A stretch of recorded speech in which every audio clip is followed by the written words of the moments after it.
right, welcome back to the party, everybody. I am your host, Lutch, aka the Indian Jesus, here to resurrect the second coming of common sense. How's everybody doing tonight? Everybody, do me a favor and hit that like and subscribe. You know I would do it for you, and let's party. So I meant to do this stream Sunday or Monday, rather. And then, we saw a whole bunch of stuff went down over the weekend. And then my flight got delayed, so a bunch of stuff. So finally, we are here to have the post Freedom Fest discussion. So what I'm actually going to do right off the bat is drop the link if anybody wants to come up and talk about Vegas Freedom Fest, any of the speeches that we're going to go over, any of the ones that I already did, anything like that, you are more than welcome. So let me pin that to the top of the chat. Thank you already so much for the likes, guys. So yeah, I do have a couple of videos that we can go over, but in general, welcome, Sarah Marie. Welcome. So I wasn't able to catch up on what happened this weekend. Give a short recap. President Trump, or former President Trump, had a sassy nation attempt. And if he hadn't turned his head, they would have blown it apart. Then, of course, J.D. Vance was picked as the VP in slightly smaller news. But obviously, with all that going on, I was not going to be able to do a more chill stream about what I've been doing last week while all that was going on. But we covered all of that.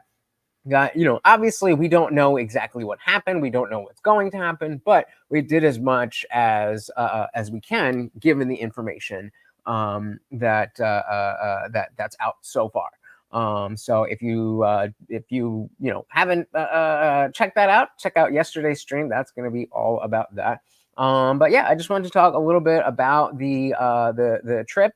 What it meant to be there, what I got out of it, what I expected, what I didn't expect, all that kind of stuff. And then, like I said, we do have a couple of speeches that I recorded on my phone that were not posted online that we can check out. We also got Nick in the building. Welcome to the party. Good to see you. Oh yeah, no. So I went to Freedom. Oh, I should have grabbed my pass. But yes, Freedom Fest. I went to Freedom Fest. Was the 13th to the, I don't know. It was Wednesday to Saturday.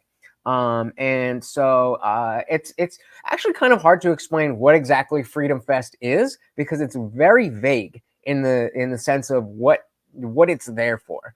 But it kind of is just what it sounds like, a convention for people to come together who care about freedom and liberty. There was a bunch of speakers, there was a bunch of panels. There was also a bunch of like booths with information and people to talk about, and just one of those things to get out in the real world and be around people that you can have conversations with, that maybe you're not necessarily going to strike up at a bar, or if you're going to the library or something, maybe not going to have conversations about is it the most appropriate thing for religion to be in politics? Is it the best thing for Russ Ulbricht to be pardoned or let out of prison? All that kind of stuff. It's a quote unquote safe space. It's a space where that people are going to be interested in having those kinds of discussions, and it opens you up to be able to not only have these discussions and say what you want to say, and indeed it was a wonderful gathering, but also to be challenged. And I think that if you are somebody, not to toot my own horn, but if you're somebody like myself who spends a lot of time thinking about what I think and what I believe, then it can be difficult to find people who are well versed enough at thinking in that realm, whether it's politics or philosophy or anything else. it can be difficult to find people, for lack of a better term, who are on your level. Not to say that, that there aren't people out there, but, I'm a streamer. I'm online. I'm in my house, and the chat isn't the easiest way to have those types of conversations. As a smaller platform, I don't necessarily have access to the people where not only would it be an interesting conversation for me, but it would be an interesting show for you guys. So it's never you can never get a big enough reminder that there is a real world out there. And there goes Morty. There's a real world out there, and that the as much as I do believe online, when people say Twitter's not real life, Twitter is real life. But at the same time, there's a whole part of real life that is very much outside of the screens. So I went out. I had flown out on this past Tuesday night. So it was an overnight flight. I left my house. It was like 4 a.m. I flew out. I landed. It was, because of the time change, it was like noon Vegas time. So I went straight to the hotel, just dropped off my stuff, and went right to the convention. Shout out to Bobby Blankenship. Welcome, welcome, welcome. Let's say people who prefer logical discord without the hoopla. There you go. There you go. That is exactly what FreedomFest is. And so I was there. Shout out to Atheists For Liberty and Thomas, Cherry, Justin, Roland, John, all you guys. It was very cool to be able to be there with people as opposed to just kind of wandering around by myself. Oh yeah, Morty was very happy to see me. I don't know who was happier to see who. I don't know if he was happier to see me when I got back, or I was happier to see him when I got back. But I definitely, that was the worst part of the whole trip, was missing Morty. I mean, I hadn't been that long. For those of you, if you're new here, Morty is my dog and co-host. And don't forget, every donation comes with a treat for Morty. But yeah, there was one time when, there was an issue with my living situation, and I wasn't able to have Morty in the apartment with me. And my roommate at the time, his parents held on to, they held on to the dog while, and that was about 15 months. So a 15-month period. That's the longest I've been away from him, and it sucked. But other than that, and you kind of get used to it. It's just like you're not really having a dog anymore. But other than that, I think maybe 2 nights is the longest I'd ever been away from Morty. And it was rough. It was rough. I missed him so much. And then of course, I mixed up the dates, and I went to the airport a day early, thinking that I'll be home in 8 hours, 12 hours, whatever it is. And they're like, oh, this flight is for tomorrow. I will never, ever, ever understand why they would use the same flight number for 2 different flights under the same JetBlue, same Vegas to NYC, same terminal, just 1 day apart. Like, come on. That's just ripe for confusion. Yeah. So I had to be, it was, I want to say it was like 2017-ish. I moved into this place where it seemed like I was going to be able to keep him with me, but they really, they put up a big fight, and they required me to get some type of like doctor's note thing. And the only, while I was figuring all that out, I was like, if anybody can hang on to him, that would be a huge, huge help. And so luckily, I did have somewhere to give him, but that was tough. And that's when he got neutered, because I was always like, oh, that's my dog, it's his manhood, you're not taking his balls, no way. And then he was with these people, and they're like, hey, we could keep him, but he's marking, as they call it, little spurts of pee, just to mark his territory everywhere. And they're like, he's got to be neutered if he's going to stay here. I was like, I don't really got a choice. And then he didn't even notice. So neuter your dogs. It helps them and they don't care. Thank you. Thank you. Well, we're both home and healthy now. So we are very much happy to be here and together. But yeah, so I immediately, when I got to Vegas, I was ready to go because I specifically planned that so that I would sleep on the plane, and then it was like a 5-hour flight, so I get a good 5 hours of sleep. Then I'm coming out of the flight and go right to the convention, and I'm having a good time. So, like I said, it was really good to be able to go with people. Because if I wasn't with Atheists for Liberty, I'm not sure if I would have been able to enjoy the time as much. Because unlike when I went to Dissident Dialogues, we got the mug there from Dissident Dialogues, which was a much smaller event. At Dissident Dialogues, there was just one VIP area. And so whether you're a speaker or whatever, and everybody was in that one area. So that it was really good for networking and just talking to other people and stuff. Something as big as FreedomFest, where there's not one area. And remember, I'd gotten a media pass. My first time doing that, I didn't know what I I didn't know what I would and would not be able to do with it, but figured, I could apply for it, and I didn't even think they were going to give it to me. But they did. Shout out to J McG, said vets for Trump. There you go. Welcome to the party. So I mean, I learned that at this stage of the game. Did I say that right? This stage of the game? Yeah, at this stage of the game, I don't need a media pass for festivals like that. If it's a smaller thing, I would definitely get VIP to be around other people of that echelon.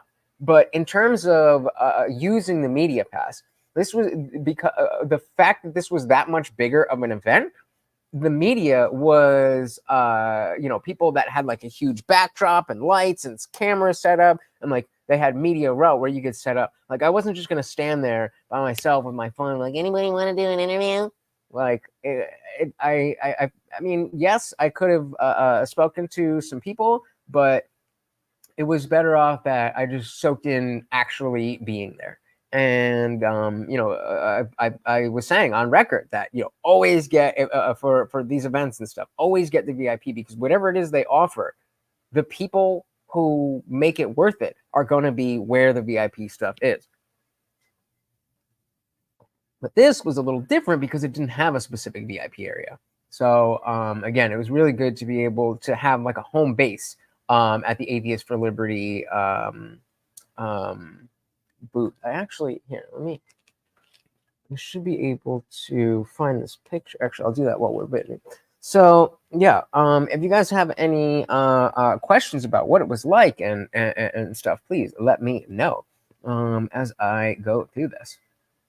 Jay said America has gone too far left over the last 10 years. Yeah, I would say maybe closer to 15, but I completely agree with you. Luckily, though, it does seem like the tide is turning. It does seem like the wokeness is starting to wane a little bit.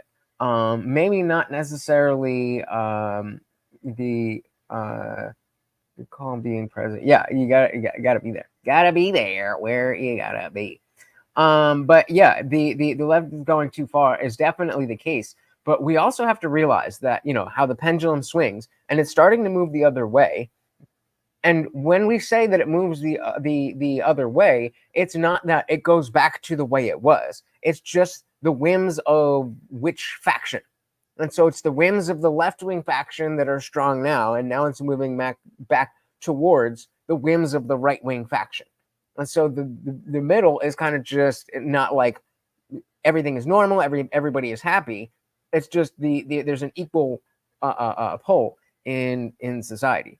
And so definitely something to pay attention to, that we don't get caught up in having been, rah-rah, anti-woke, And then as the culture starts to shift in our direction, then we kind of go overboard and become the wokies by being obsessed with this thing in media, in politics, in whatever it is. For them, it's racism and homophobia and sexism and fat phobia and everything like that. And like, oh, there it is, there it is, there it is, there it is, there it is, there it is. And we don't want to do the same thing with wokeness. So definitely pay attention to that, but 100% agree. It said, anything you consider a highlight? I mean, the strip club I went to wasn't too bad. No. I don't know. I think honestly, I think it was that first night after the booths and the speakers and everything were shut down and everybody was kind of off doing their own thing. When I was in Thomas Sheedy's room, again, Atheists For Liberty, when he made that video for you, that was so much fun. There was like maybe 5 or 6 of us hanging out, and it was back like back like the early days in college before you really knew how to like party, and so everybody would just gather in a dorm room somewhere, and I don't know, it was really cool. It was low key. And we were having really interesting conversations. We were getting and having a good time. And so, I mean, like I did meet Luke Rudkowski.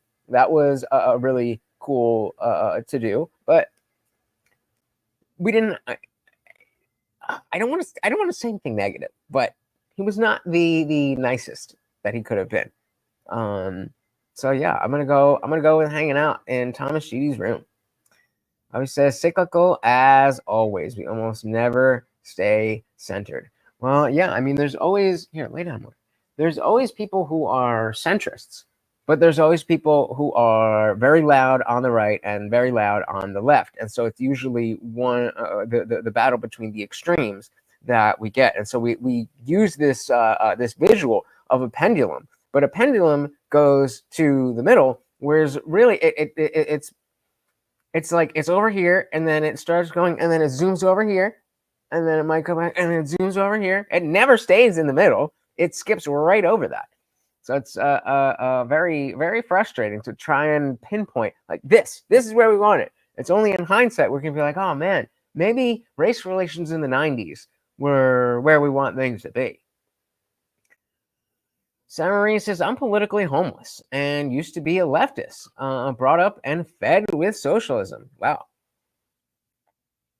So I actually have been, even as of the last couple of days, I have started to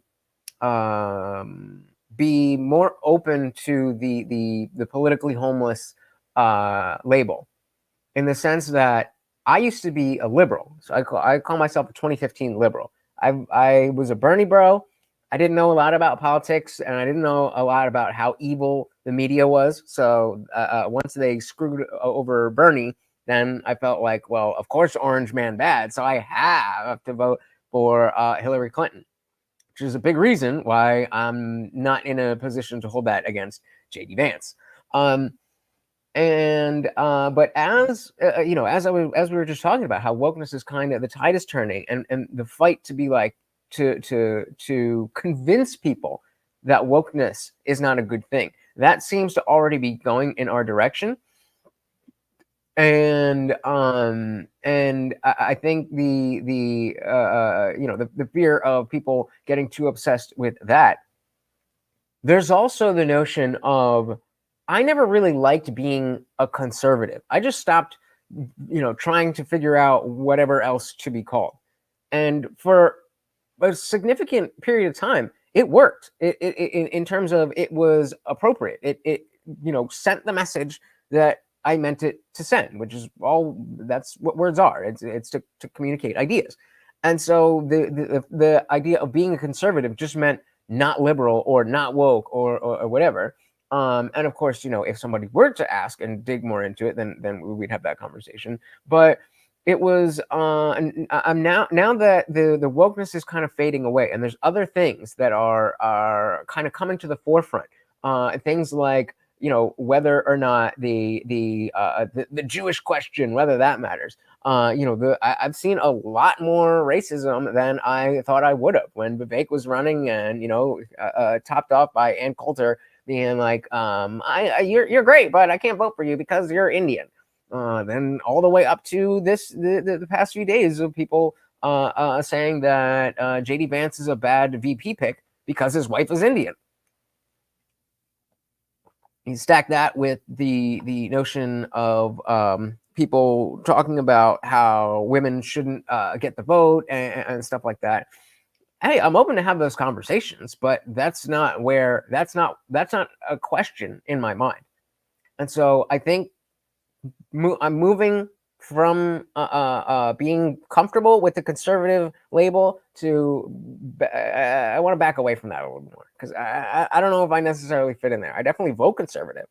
I don't know if I ride like that anymore. Shout out to Richard Hardy. Welcome to the party. So, I mean, in 2015, the rhetoric around transgenders wasn't really like it is since even like 2018. There was no one who was trying to get you to say that yes, a trans woman is a woman in 2015. At least not that I saw. So I mean, in 2015 as well as today, I am of the opinion that if you are an adult and you want to chop up your body, then you can do whatever the hell you want. Just keep the children out of it. And so that's, again, I mean, if that may not be conservative enough. Maybe that's just I'm not a conservative. I'm just not liberal anymore. Yeah, I think a lot of us fell for the Bernie trap, both in the sense that Bernie was somebody that we could trust to take care of the millionaires and billionaires. The fact that he could be who he purported himself to be, as well as the fact that he was ever going, that the DNC was ever going to let him beat Hillary. I don't know. Never going to happen. We fell for it on both sides. He says the 90s weren't that bad. Much better than the 80s and made more sense than our time now. Well said. Because often, like, in Discord, we have this conversation all the time about race relations and when, they're worse now, and were they good in the 90s, and was the color blindness of the 90s something that we needed, so on and so forth. And I will usually say that, I think that the 90s were the peak of race relations in this country. But that does also, that comes along with the understanding that I am talking about color blindness, and color blindness does not factor in individual experience. And so things like, if you're a brown or black person, then there's certain experiences that you have that you, if you're white, then you're just not going to understand, and vice versa, the other way around as well. The way that they tried to push that in, though, ruined it. And so, Bobby, I think you said it perfectly, that the 90s weren't that bad. And it makes more sense than it does now. Even if it was, maybe for the individual black person, maybe it's easier to be black now, but it definitely made more sense to be black in the 90s. I mean, if you're black and you disagree, let me know. But that seems to be the case. Samarie said, I believe in dysphoric people as I suffer it, but believing it to be a biological truth, just no. Yeah, I agree that people you can be crazy. Like, if you're crazy and you think that you're the opposite sex, and you decide that you want to chop your body up and fix that. And there's a doctor who's not being forced to go along with this at the threat of them losing their medical license. Well, then who the hell am I to tell you that you shouldn't be able to do that? It's America, goddammit. You want to chop your dick off? You chop that dick off with a red, white, and blue knife.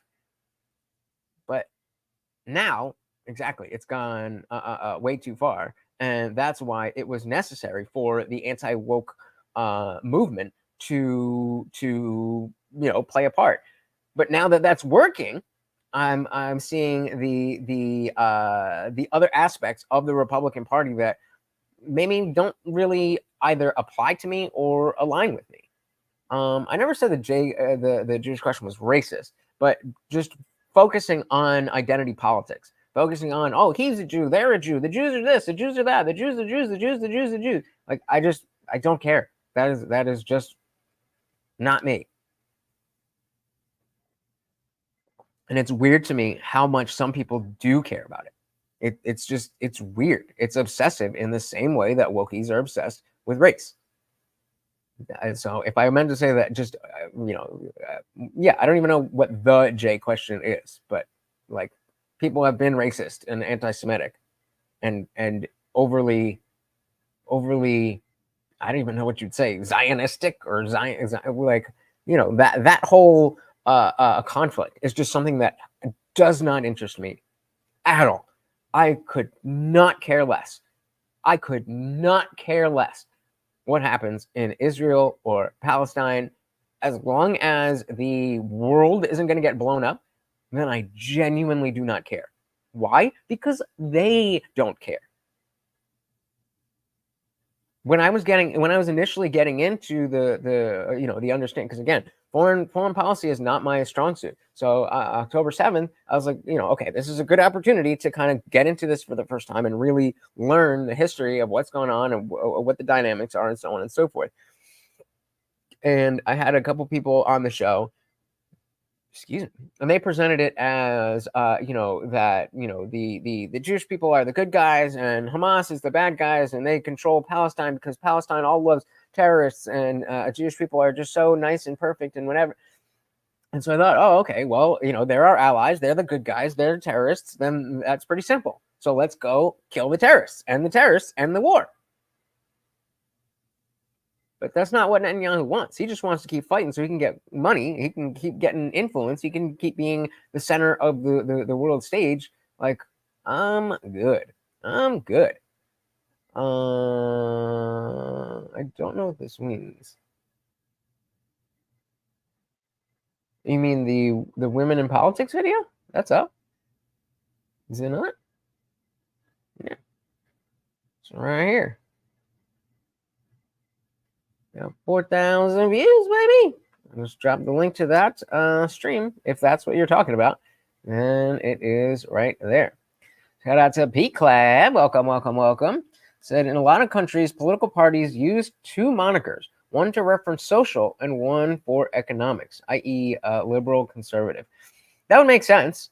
I think that the fact that we have left and right is convenient when it works, but it's so simplistic that it's very difficult for us to be able to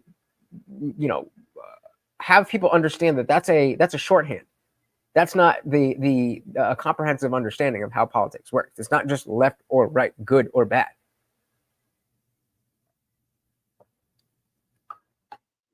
But yeah, people don't necessarily want to spend a lot of time thinking about all these different types of categorizations to figure out what they are. Like, oh, am I this or am I that? That's what they want. Bobby said, I'm not liberal enough to be forced to say something I don't want to say, or conservative enough to believe they shouldn't exist. There you go, Bobby. I'm liking what you got to say. There you go. Not liberal enough to be forced to say something I don't want to say, or conservative enough to believe they shouldn't exist. And I mean, I would argue that a lot of conservatives do not have the position that trans people shouldn't exist, in the sense that the people who are trans should die. I think what people are saying is that a trans woman doesn't exist in the sense that you're just a man who thinks different things. So, but I mean, I'm sure there's people who want to genocide trans people. I don't know. Shout out to King Nirvana. Welcome to the party. So they don't seem to make good movies anymore. I hear ya. I'm seeing Twisters tomorrow with no high hopes. Have you seen any newish movies that came out that I recently enjoyed? Yes. Prenup 2. Ricky Stenicki. Ricky Stenicki is it's an old school style comedy. When I say old school, I mean like, you know, pre Pineapple Express, where every comedy had to have, you know, big explosions and stuff. Like, you know, the old the 2000 style, like Ben Stiller, Adam Sandler, Judd Apatow type movie. Ricky Stenicki. It is rated R and it's kind of raunchy, but it stars John Cena and he's fucking hilarious.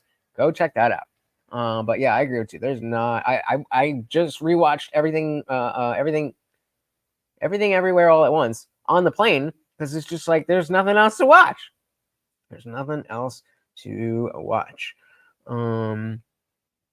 Boom, boom, boom, boom. Where are we? Okay, so Sam Marie said, "What we don't want to admit is that we're naturally egocentric, and all thoughts, morals, actions, and whatnot is based on that fact. Individual empathy will also play a part, or lack thereof. Indeed, indeed."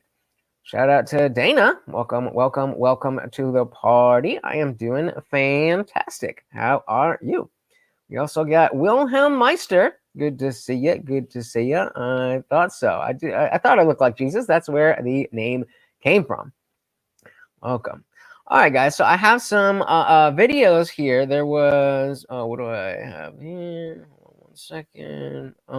There is a so yeah. Speaking of FreedomFest, there was a couple of videos that I streamed. So the RFK Jr. Spoke. And again, because I wish I had picked this one to just record and not stream. I thought, oh, you know, RFK, but you can't zoom on StreamYard, which is what I'm using right now, and I was on my phone, so you can't zoom. So it wasn't great. You can still go check it out, and we'll take a look at it and see maybe if I could play with the volume here.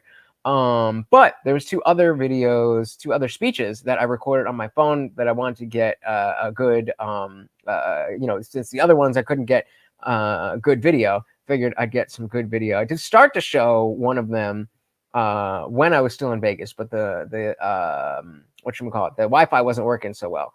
So I was like, let's hold it out. Let's hold on. And let's do that. But first, let's say hello to Baby Mahara. Welcome to the party. Said I got put on timeout in Destiny's chat because I asked him he was LGBT. His mom said I was baiting. Well, I mean, when they're right, they're right. When they're right, they're right. Welcome to the party. P-Class says, no one expects you to be egoless. There is an upper limit on reasonable luxury. Indeed. I mean, yeah. All right. So, unfortunately, there's no way to share this window without me doing this. So... all right, so this is Tom Woods Jr.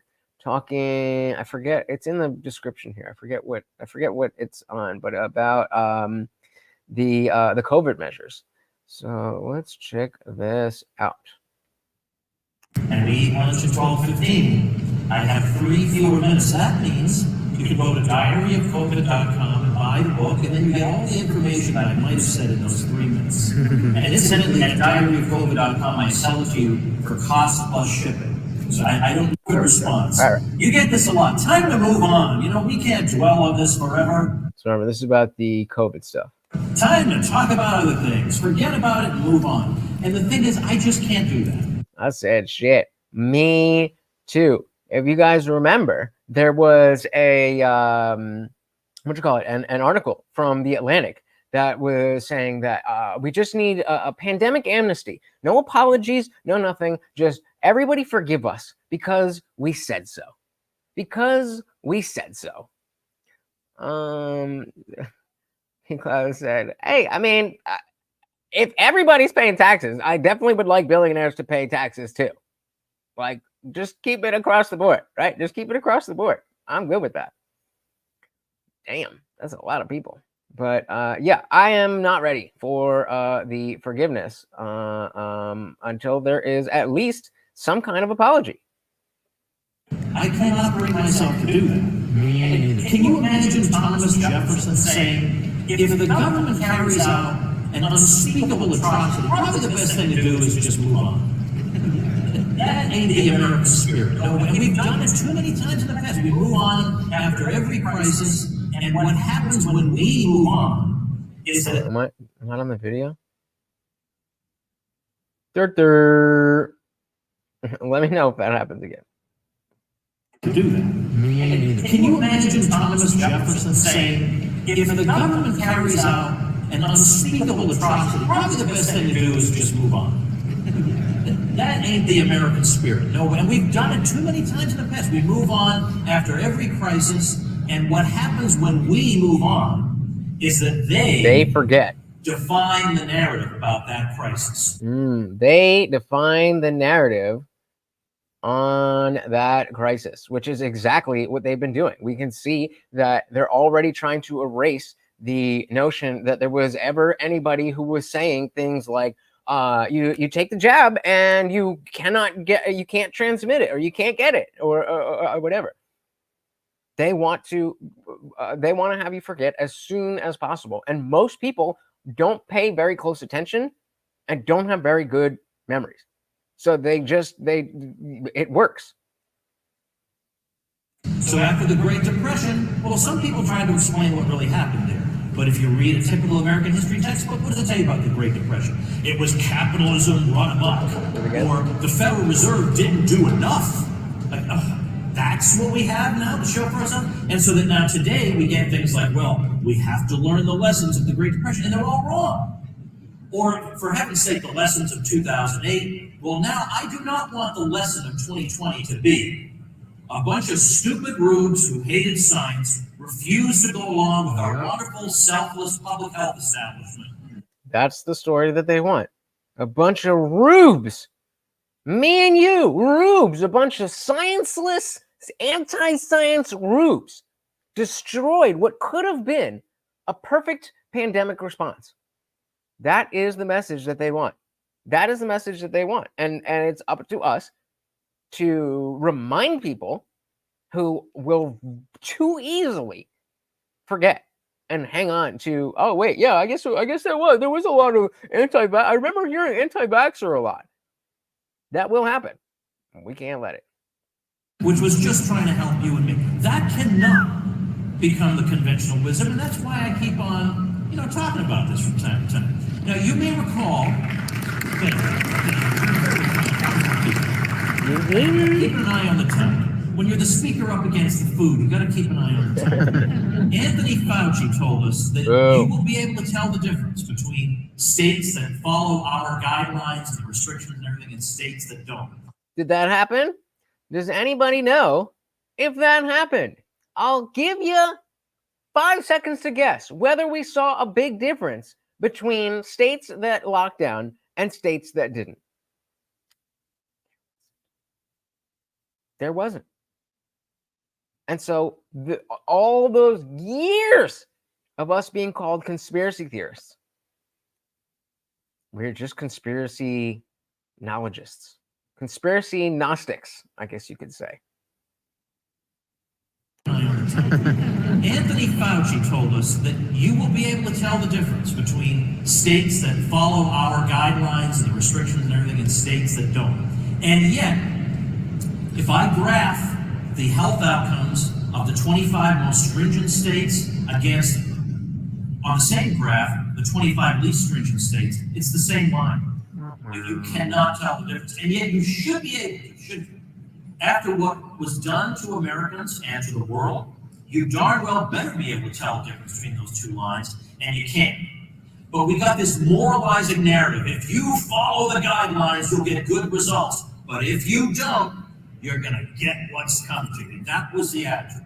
And yet, that is not what happened at all. That does not even remotely describe what happened. So let's take, for example, a non-U.S. Place in the world, Sweden. Because obviously, if we're going outside of conspiracy realist for sure. But if we're going outside of the U.S., Well, then that's a whole other media machine. That's a whole other media machine, and they're not going to be able to keep up, or not keep up, but they're not going to be able to use the same narratives that we have here. Happened at all, that does not even remotely describe what happened. So let's take, for example, a non-U.S. Place in the world, Sweden. Now, we all heard about Sweden in 2020, the devastation that was going to occur in Sweden because they weren't listening to the rest of the world's public health. Dun, dun, It's going to be a dun. bloodbath. 96,000 deaths by June. Well, that turned out to be off by a factor of 24. But then they said, oh, but it's still worse than the rest of Scandinavia. Is it though? If only they had listened and done blah, blah, blah, and ruined their society, then they would have done better. Well, now that we've moved ahead into the future several years, we can look back and see that Sweden has the best record. Not like pretty good, the best record. The best record. The best record. So the best thing to have done in that situation was nothing. Make a vaccine available for those who want to take it. Sure. But the lengths to which we went, insane. Bobby says, I caught COVID November 2019. Thought it was the flu until my eyeballs started hurting. I was sick for almost 3 months. Ended up taking a whole week off of work. I actually think, because like I never get sick. Like never, ever. Like I get sick a lot from, like drinking and stuff. But I mean, just waking up with a cold just doesn't happen. And same thing, November 2019, before any of this went down, there was like a week where I felt kind of lethargic and, like I wasn't breathing as well. And I thought it might have been allergies or something. And maybe it was, but it might have been early COVID and I was more or less asymptomatic. But it sounds like you got it a little bit worse. So I never went to the hospital, never got vaxxed. There you go. Shout out to the purebloods. Delay. Put a 1 in the chat if you're a pure blood. Shout out to the pure bloods. So he said, never went to the hospital, never got vaxxed. Felt like I was gonna die, but didn't. Can't taste milk anymore. That's about it. God damn. So you still have, what about like smell? Your sense of smell. And like when you say you can't taste milk, is it specifically milk that you can't taste and everything else you can taste? Or do you just drink a lot of milk and that's your litmus test for how you know whether your taste buds are working or not? Samarie says, I caught it in October 19, excuse me. And when it was on the news in December, played out, how did it all turn out? And to this day, I've checked every mark. What does that mean? What's every mark? P-Cloud said, I was doing HVAC in hospitals. Had it once pre-vax, once post-vax. I was dead for 2 days each time, no side symptoms. Okay, and then Bobby never lost smell. But so for 3 years, you, yeah. So again, that's the big part about, is it only milk that you can't taste? Or that's a very odd sentence to put it that way. Just milk. Very odd. Even water has a taste. That sounds like some engineered shit if I ever heard it. And I was just watching, I don't know if you guys have seen Utopia. It's this UK show that's on, it's on Amazon Prime, but it's basically about, they a COVID happens, but it's in the show, it's a man-made thing. Oh man, yeah, okay, I don't want to spoil anything.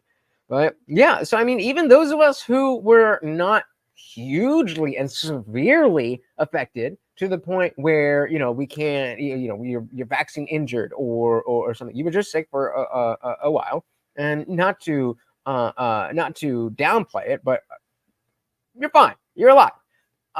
They created this idea that if we didn't lock down, then the world would end. And so, obviously, October, November of 2019, nobody was locked down. So we can't say that your guys' sickness could have been prevented by, faulty measures. And I don't know necessarily how much it's to say that doing the lockdowns, the masking, all of that stuff made things worse in the sense of people getting infections, but just measuring how much did this help the transmission, how much did this help the severity versus how much did it hurt society in general. And it just doesn't make sense. So yeah, Nick's asking, you were the one that it hit hard. It seems like it was mild or bad for people. I don't know if there was any reason to it. I mean, clearly it was something, something biological, genetic, physiological, where some people just, lucked out. Some people just got a worse case of it. That could be on the side of the strength of the particular strain, like the particular molecules that got into your body could be stronger or weaker than others. Your own immune system could be stronger or weaker. And there's so many different factors. And so, being on the side of, this was really, really, really, really bad. That's not to say that it's a hoax and nobody got sick and all that stuff. It's to say that despite the fact that this really did make people sick, despite the fact that this really was a pandemic, you went too far. Sarah Marisa, my mother, and a friend can state that the scenario I played out with mutations and everything, down to the detail about choosing to lock down, claims made by media and politicians, etc., has come true. What do you mean played out? So we're in October. It was on the news in December, meaning like in December you were like, this is gonna happen, this is gonna happen, this is gonna happen, and then it all came true. Is that what you're saying? Okay, I think I did. Yeah, well, I mean, it wasn't the craziest thing to follow because they had a very good story of this is how vaccines or viruses rather, this is how viruses naturally occur. Gotcha. And so it makes sense that everything that did happen happened the way it did, because we understand how viruses work. We understand how vaccines work. We understand how germs work.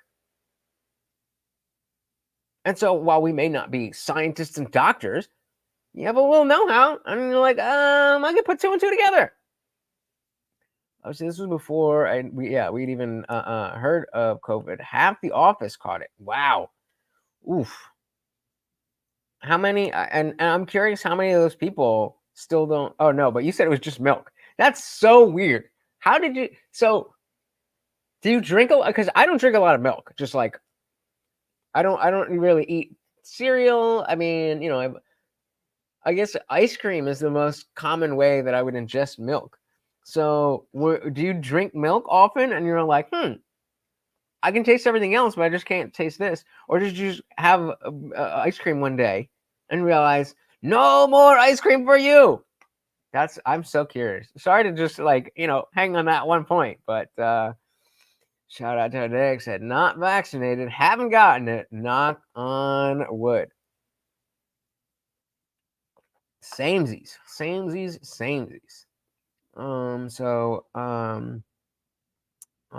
Because it's P-Clabs. It's a puzzle game about folding. What? I'm gonna assume you guys are talking about something else. Only one other person in the office can't taste milk, though. I used to go through a couple gallons a week. Jesus Christ! Ugh. I used to drink milk as a kid, but gallons a week. Hey, to each your own. To each your own. I wish that it was me that lost the taste for milk. instead of somebody who loves milk so much. So I apologize that you, not that it's my fault. I apologize that you have to go through that. But yeah, so I mean, with all this stuff, it begs the question: if we didn't spend all our time on false methods to make things better, and everything was the same, what if we actually were able to take measures that improve things? People were always going to get sick. People were always going to die. But I don't know what that would have been. Again, I'm not a scientist or a doctor. But we do have scientists and doctors who work on this shit, other than Fauci, who actually care about finding the answers, who don't only care about elevating their status in politics. Nick says, I still find it funny that some people act like it was worse than the Spanish flu. Agenda pushers. Yep. Sam Marie said, what I wish I didn't do was taking 3 jabs. Oh my goodness.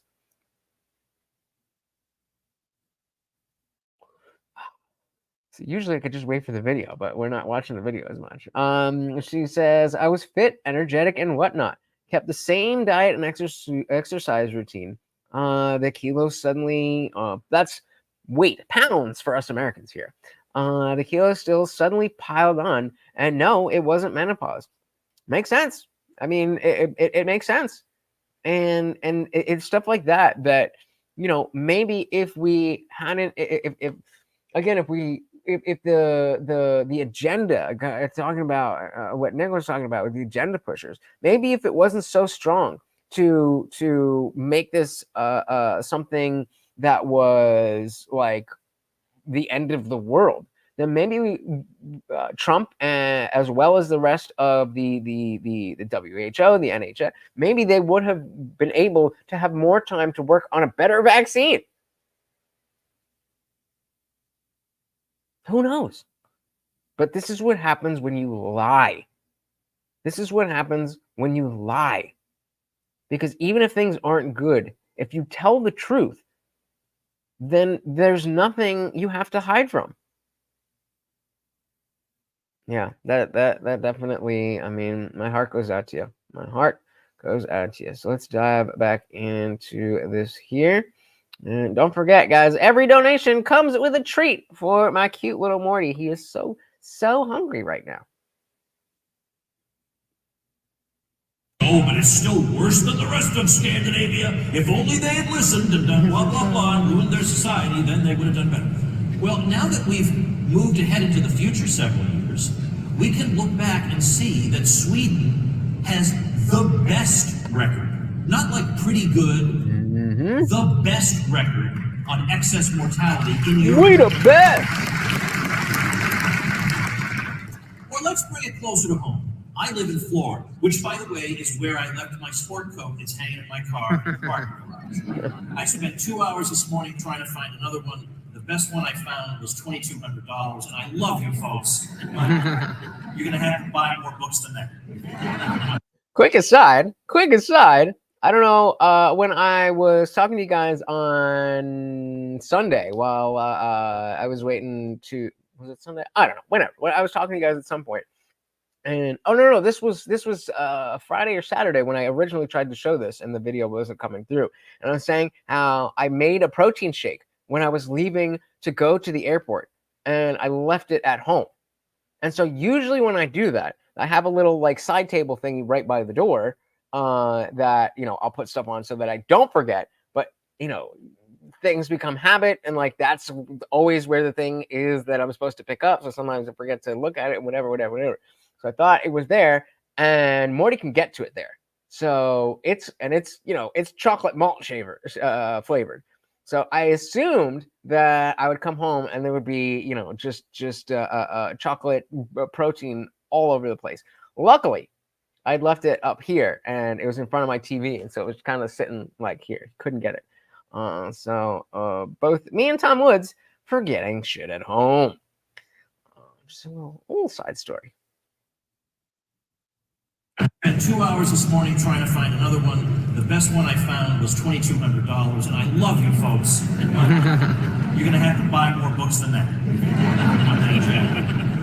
But Florida versus California, that was the big one because Florida was very ostentatiously open. Okay, Bobby, I saw this comment. I have the chat up here on my TV, and I was very confused. You said I'm from Florida. I don't hear his accent. I was like, are you being sarcastic in the sense that it's a really strong Floridian accent, which I wouldn't recognize? What is a Florida like? What's a Florida accent? The only thing I can think of is specifically the word, whether you say Florida or Florida. I forget which one is the one that actual Floridians say. I say Florida. But what other, like, what's a word? He sounds really Midwest. Where is he from? Let's see. Why don't we do this? Let's share tab.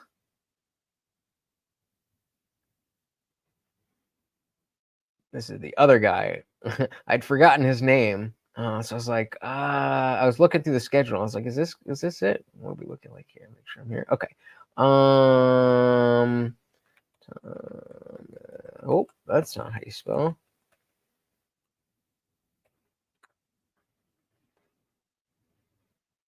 Wiki.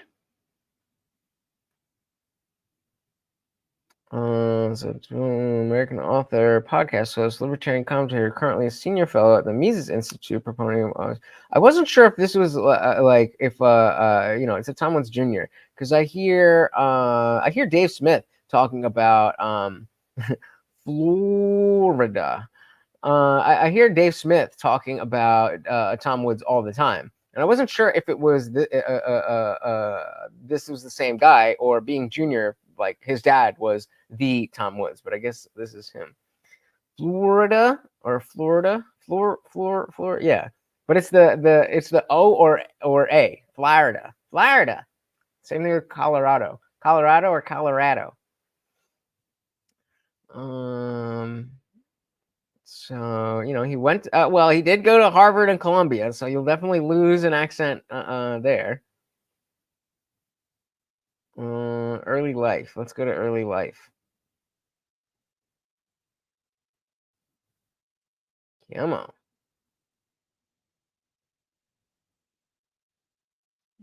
This is all they have. Okay, he's a Roman Catholic, 94, married his wife Heather, 2 daughters in 2020, announced engagement. All right, well, I guess that's all we get. But the great Tom Woods. So apparently this guy is very well renowned in libertarian circles. All right, so yeah, I was so confused. I was like, what is he talking about? You're gonna have to buy more books than that. But Florida versus California, that was the big one because Florida was very ostentatiously open and California was ostentatiously closed. Well, what ended up happening with that? Well, the CDC's own data, if we say number 1 was the worst state and number 50 the best, Florida was 36. Now, Florida should have been number 1 times a million, according to the hysterics. Yeah, it should have been very clear. You gotta remind me. So nobody's in the chat like, hey, you're on the wrong thing. Oh, okay, I wasn't. Wait, what? How did I'm so stupid. I just realized I could do it like this instead of being off screen. Anyway, what was he? Now I don't even remember what I was gonna say. Stupid. And number 50 the best. Florida was 36. Oh yeah. Florida. Yeah, so the notion, let me do this. The notion that the lockdown and stuff did something. We should expect that not only would Florida, or rather South Carolina, be the worst state for COVID deaths, COVID incidences, transmission, all of that stuff, but it should be so far that there's no competition. Just to get a green screen. Well, I have this thing, and I just didn't feel like setting it up. It's right here. I just didn't feel like setting it up. So y'all could suffer. Usually, we're talking a lot more with this one. And now it's all messed up. See what you did? See what you did? Okay. Yeah, no, I don't. That green screen shit looks so. Ugh. I don't like it. But you can deal. Anyway, Nick says, my saying in California, if it makes sense, there's a law against it. Yep. It's surprising that we didn't see any huge difference, which is exactly what we should have expected, or exactly what we would have expected. Should have been number 1 times a million, according to the hysterics, shouldn't it? Would any of them have predicted that Florida would be 36? Now, California, this is age adjusted, is 39, so California did reasonably well. But again, the key figure is excess deaths, because that also includes non-COVID deaths. It gets around this complication of how do you code a COVID death. And Florida, right? Remember how much they were talking about, died with COVID versus died of COVID, and they're mixing up those numbers. There was the famous story of the guy who got in a motorcycle accident, and he was fine.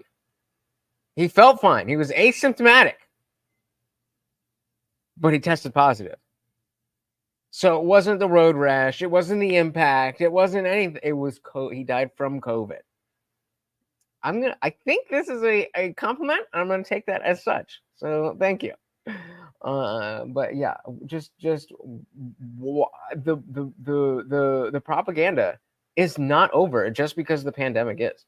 The push to have people forget is going to be so strong because we all lived through it. So like other stuff, whether it's a presidential speech or whatever, they can just tell you, they can just lie to you, and a lot of people will believe it because they don't actually watch the actual speech or whatever it was.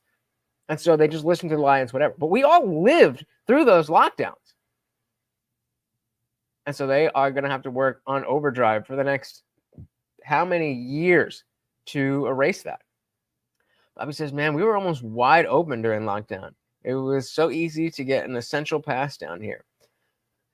Well, I mean, you didn't even need a pass down here to be if you were an essential worker, because I was still working at Petco. This is before I even joined the company the dog training company that I work with now.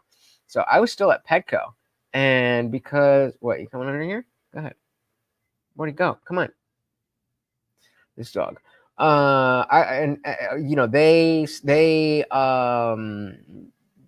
Pet stores had to stay open because obviously pets have to eat, but they closed down the actual training. So I was a glorified cashier for a good,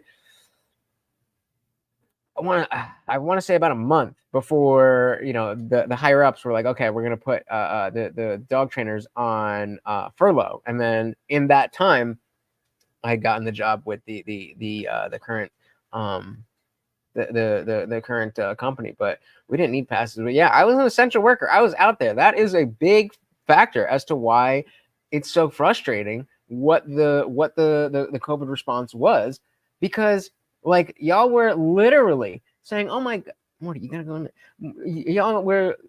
Y'all meaning people in general. We're just like, "Oh my God, the essential workers are doing so much for us," and whatever. Nobody knew what was going on, and I'm just out there right in front of people. People are wiping down groceries. Not to mention, it's a pet store. So you got the gross fucking cat ladies who don't shower and like are all of that. I'm dealing with all of that.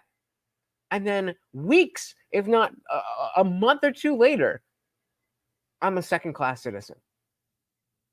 And I'm just supposed to forget. We're just supposed to forget. Nah, I'm good.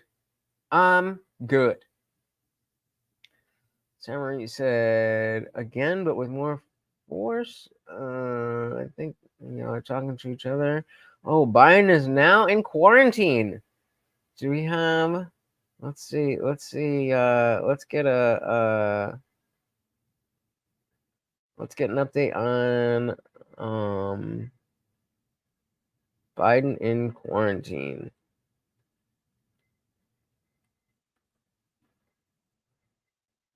17 hours ago, 15 hours, 6 hours ago. From usnews.com. Biden has COVID and data. Come on. Data from the CDC suggests he's far from the only one. Oh, they're bringing it back. Mild symptoms and is taking Paxlovid. What is that, a horse dewormer? President Biden this week tested positive for COVID-19 for the third time as the U.S. is in the midst of a summer increase in coronavirus activity. Biden's doctor said in a statement that the president's symptoms are mild and that they include a runny nose and a cough. Right after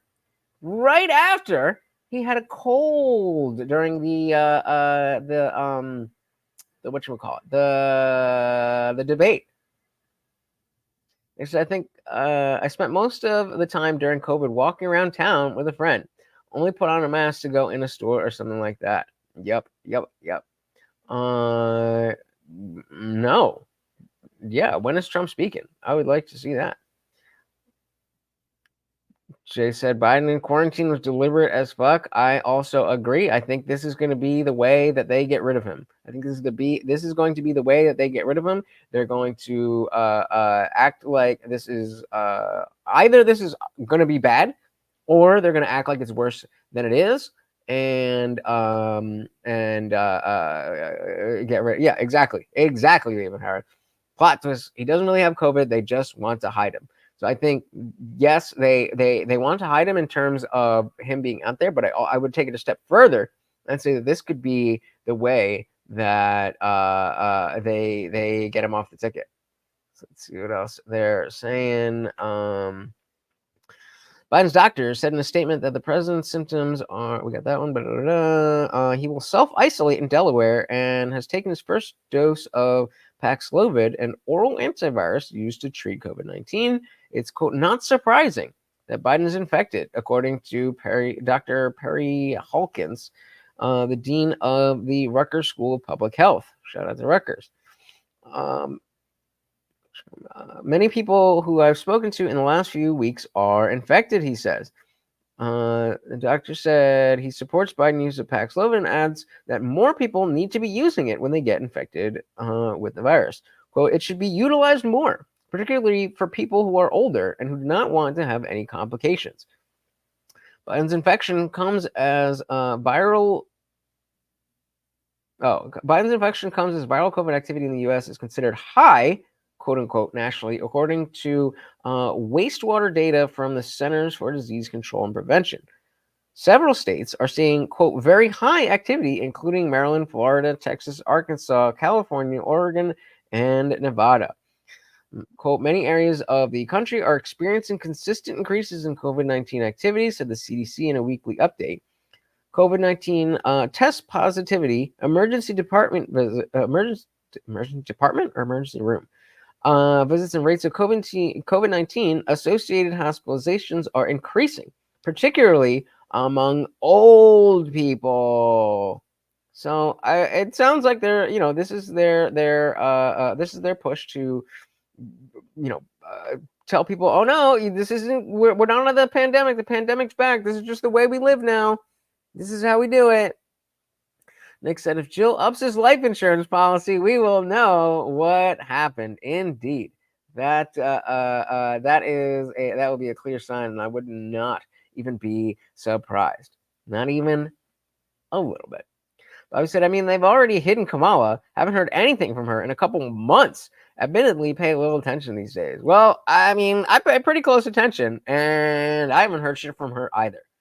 I saw her standing behind Biden in the speech that he gave after the assassination attempt. But other than that, that's about it. So, all right, let's dive back into our video here. Where were we? Is excess deaths, because that also includes non-COVID deaths. It gets. Let's check this up. Oh yeah, wait, hold on. around this complication of how do you code a COVID death, and Florida did better than California then. And if Florida did better than California, then all of it was for naught. That shouldn't have happened, and yet it did. And you think to yourself, but the experts, they must have had some answer for this. Like if you ask them, how come Florida ended up doing better than California? They must have something, you figure, right? I mean, they have all these degrees. They must have an answer. Well, one day on MSNBC, and as luck would have it, it's the one time I ever was watching MSNBC, they had White House COVID advisor Andy Slack. Now, anytime you hear the words White House COVID advisor, right away you think, ugh, White House COVID advisor, yuck. I was gonna say anytime you hear I forgot, I was gonna make a joke and then I forgot it. It was right there, and then I forgot it. If I check the perks, I have to leave the stream. What are the perks? So the perks, well, okay, let's do this then. The perks are the Discord server, mainly. So let's do this. So if you check out the Discord server, this is the Indian Jesus Discord server. It is basically just a chat. It's a collection. It's a chat room on steroids. So it is free to join. This is our free chat. You can see, conversations going and going and going. This is only so. Where are we? This is all just from today. This is all just in the free channel. Shout out to those of you hanging out. But if you become a member and you look over here, we got all these other channels. So the disciple chat is a little bit more private, members only, and then we have the members only, or the voice chat. So I got to turn my camera off here. But if I turn my camera off here, Nick, you want to hop in here real quick and just show everybody what's good? Oh, it's not gonna let me do it. Okay, well, it's not gonna let me do it because I have my camera on StreamYard. But this is where we hop in. And this is where we have the after party. So not only do we have this room here, turn the camera back on here, but yeah, so we have the disciple chat, we have our current events channel. Oh, there we go. Yeah, buddy. Shout out to the Golden Bear. Shout out, say what's up to everybody. What's up, everyone? There we go. There we go. And so, yeah, we'll pop in here, and usually my camera will be working. And so you guys are not stuck behind your keyboard. You're actually on screen with me and everybody else. And it's really cool to be able to talk with you guys outside of the chat. And then, of course, because we're on YouTube, like I said, we have to worry about the YouTube censors. But in there, I am the supreme boss. That is the best part of Discord, in my opinion, that unlike every other social media platform, you're not like posting out to a public place where there's then moderators and stuff. Like, so because of the fact that this video that you're watching is going to YouTube that anybody can see, then they have to moderate that accordingly. Whereas for Discord, they know that it's private. And so as long as you're not doing anything illegal, then you could say whatever you want. And so other people who have Discord servers, is what it's called. Other people who have Discord servers might make rules that, oh, you can't use racial slurs, or you can't use this, or you can't use that. But we are a free speech platform. So you definitely can get banned for being an asshole and for all this other stuff. But there's no word, there's no phrase that will automatically get you banned in the Indian Jesus Discord server. So come through, check it out. It is a lot of fun. And aside from that, it's about community building, guys. This isn't just the reason I'm doing this isn't just to have videos that you watch and enjoy and then give me money and around we go. I want to build a community so that we can do shit. We need to be able to do shit, whether it's culturally, politically, or otherwise. If we are a coalition, if we are 1,000 people who are not just a YouTube channel, but an actual community, then we can get shit done. So please, especially if you are a member, definitely, get all of those perks. But even if you're not, it is absolutely free to join. Hey, look who we got. Our boy Unwanted Foe. Bam, bam, bam, bam, bam, bam, bam, with a $5 super chat. And of course, we got a treat here for Morty. He's under the blanket. Come here, bud. Come here. Look. Come here. Look what Unwanted Foe got for you. Yeah, come here. Oh, say thank you, Unwanted Foe. There we go. There we go. Get it, get it, get it. Yummy, yummy, yummy. That is Morty, my co-host, and every donation comes with a treat for him. Thank you, thank you, thank you so very, very much. And of course, that makes you the new sponsor of the stream. Very, very, very much appreciated. So let's grab a couple more of these chats and finish up this video. So Pete Clav said a 2024 study found that PAC stuff doesn't work. Maybe they're trying to take Biden out. Maybe they're trying to take him out. They're giving him shit that they know doesn't work. He don't know the difference. He don't know the difference. I'm like, okay, Joe, this is your medicine. Yeah, okay. That weird sound just the sound of death that comes out of his mouth in between words while he's breathing. Ugh. Bobby said, COVID couldn't handle the humidity down here. Spring hit, COVID split. That might hold true for other places as well, because I definitely saw a lot less in Jersey than I would have expected. Maybe. There you go. Thank you. Shout out again to Unwanted Foe. We got Plungecast in the building. Welcome to the party. And yeah, Nick is saying it's cool just to get to talk to people who have a working brain. You know, what were we talking about before? The notion of it being surprising that going to FreedomFest was a huge reminder of how important it is to get out and actually have face-to-face conversations with people. And okay, fine, in Discord you're not face-to-face, but if you can see the other person's face, then it's helpful. And you don't have to cam up if you don't want to, but I do think a lot of us do, and it's a good way to really connect and go deep, dig further into the stuff that we talk about on stream. And it's not as rigid as, okay, tonight we're talking about this. It's more of a hangout. So again, I definitely try it. I try it. And it costs $2.99 to sign up for a month.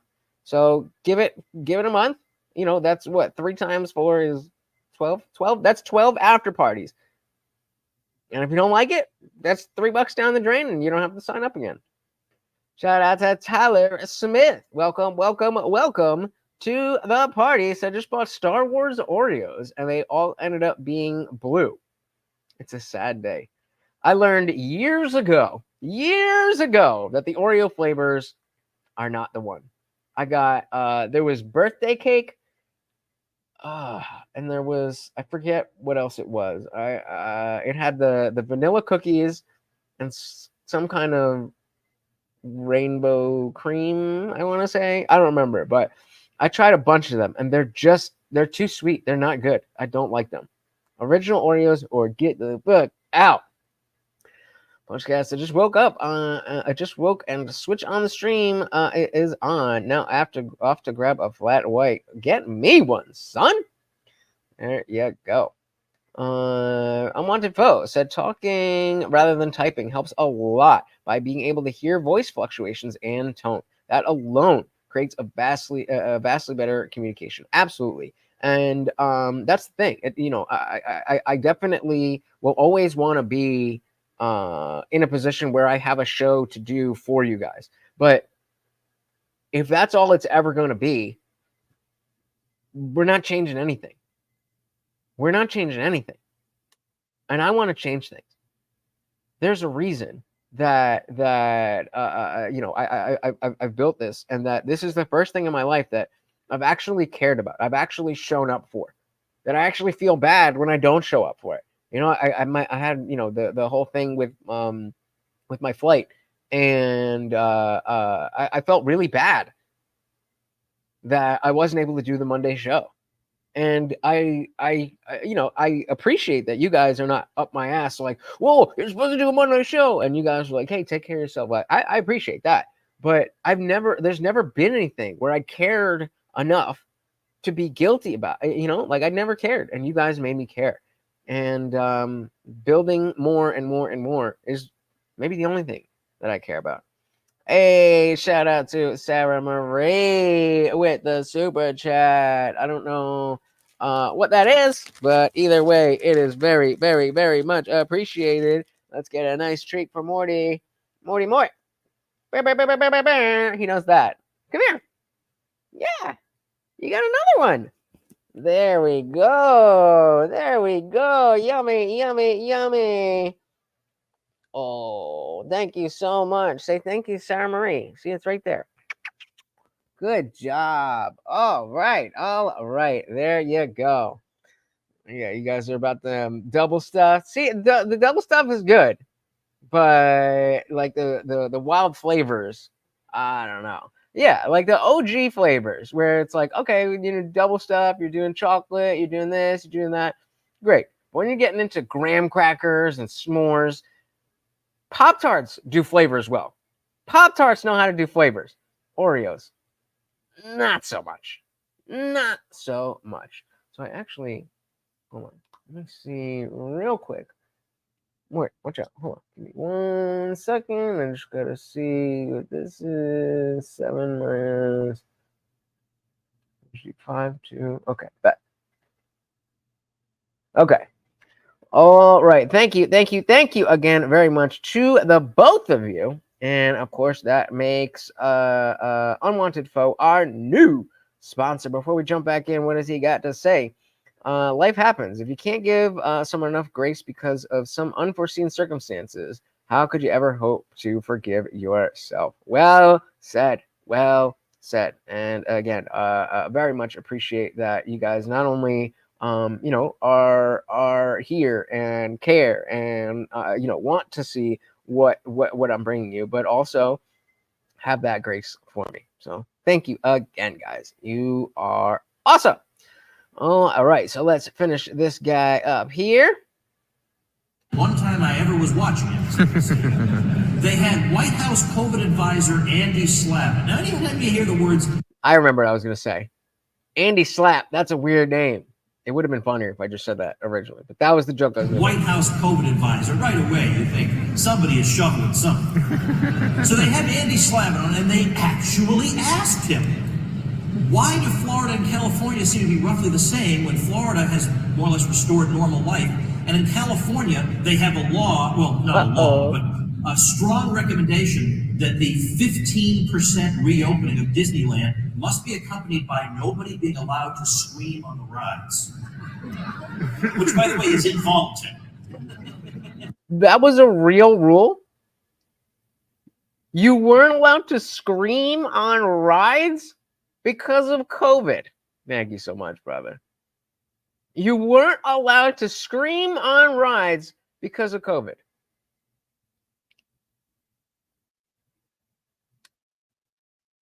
We have a lot of work to do to make sure that this message is not forgotten. That it was a ridiculous handling of something that, number one, we should have had some preparation,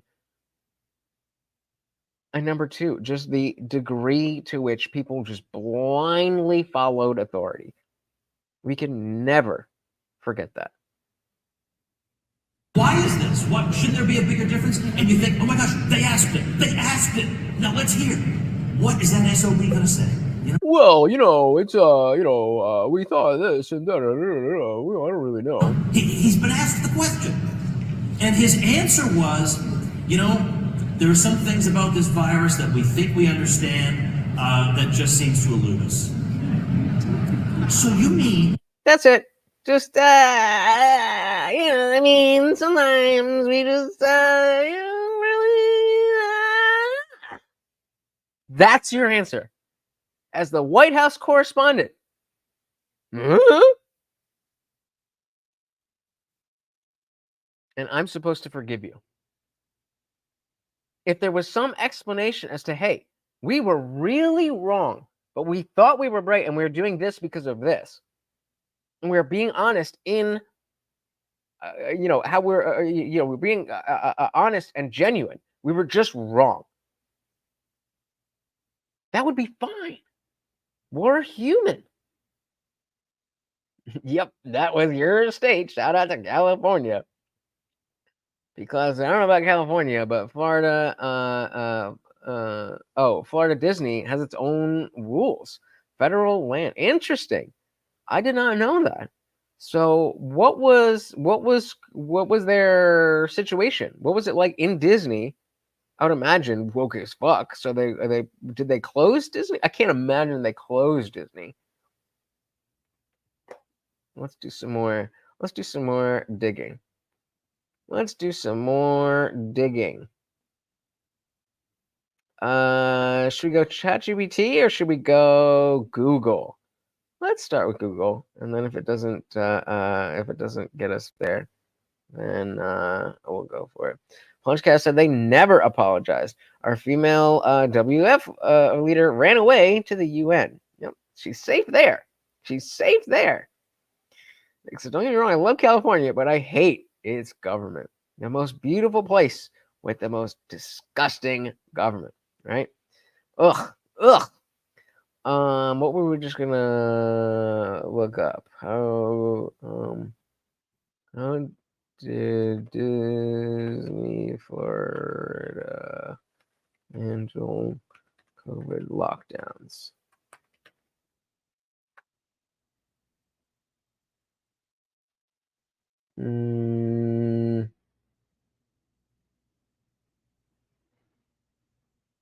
All right, we'll try this one. If not, then I'm going to ChatGPT. Google is losing. Google has not been doing the damn thing.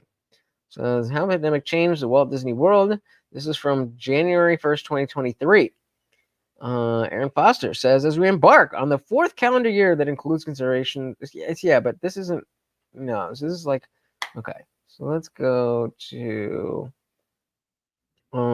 so how did Disney Florida originally handle COVID restrictions? That's what I want to know. How do they handle the restrictions? That's when COVID began spreading in the United States, Disney and Florida implemented a series of restrictions and safety measures to protect guests and staff. Here's an overview of how they handled the situation.